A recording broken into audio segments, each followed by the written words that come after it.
So you want out of despair, right?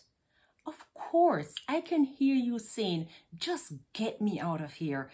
It's like you're in a dungeon when you're in despair.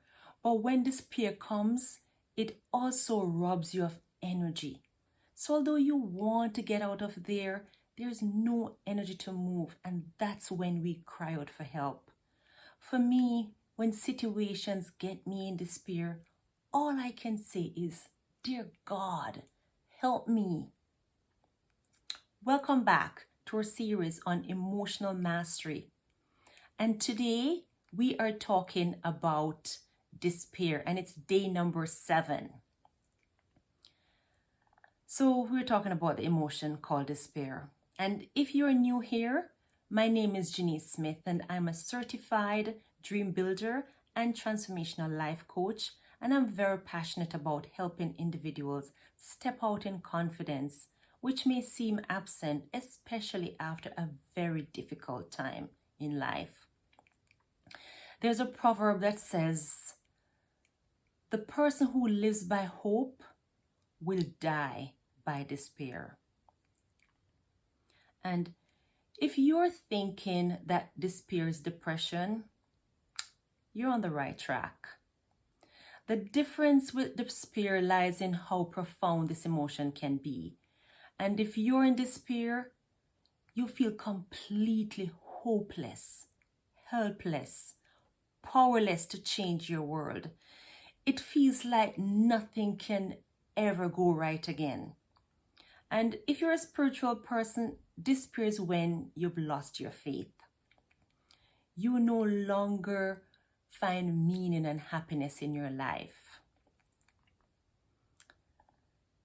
You want to know how despair holds you back? When you're in the grip of despair, you can't get things done, or at least you won't be able to deal with it without a great deal of effort. With despair, physically, you can literally feel the weight of sadness just pressing down upon you. You might feel like crying or start crying without anyone even provoking you or anything provoking you. Your energy might be low.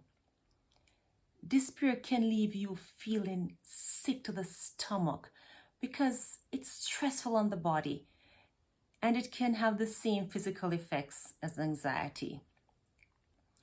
When we look at despair, it can manifest itself in a host of emotional symptoms. Your mood is flattened. You have a hard time finding motivation.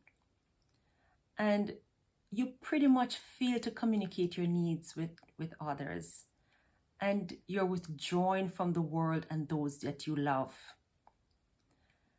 And you have now lost that ability to communicate well. You may have difficulty sleeping, either too much or too little. Difficulty in thinking. There might be depression, suicidal thoughts. Socially, despair makes you pull away from the world and will just shut you out from friends, from those who pursue to bring you back. And at work, you lack productivity, and this black cloud that you carry around, it's going to make you less likely to be selected for projects. And then you could just jeopardize your career. Romantically, you might as well forget your sex drive entirely.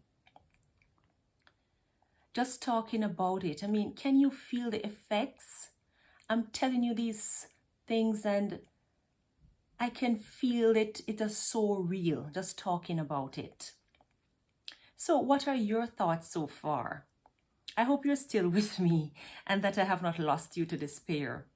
Put some comments below, and while you're there, check in the description below for the free gift that I have for you. Just look on the free resources.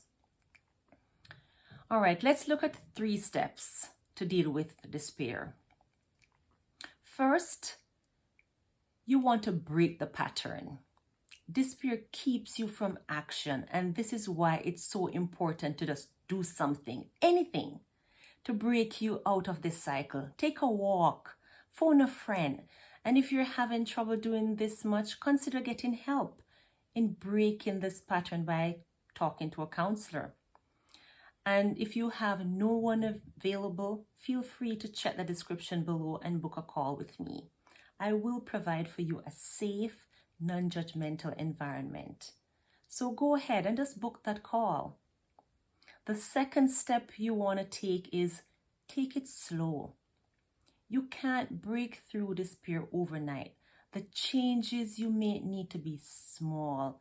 So when you do that, it gives you the best chance for success. So try doing short bursts of activity over time. Take it slowly.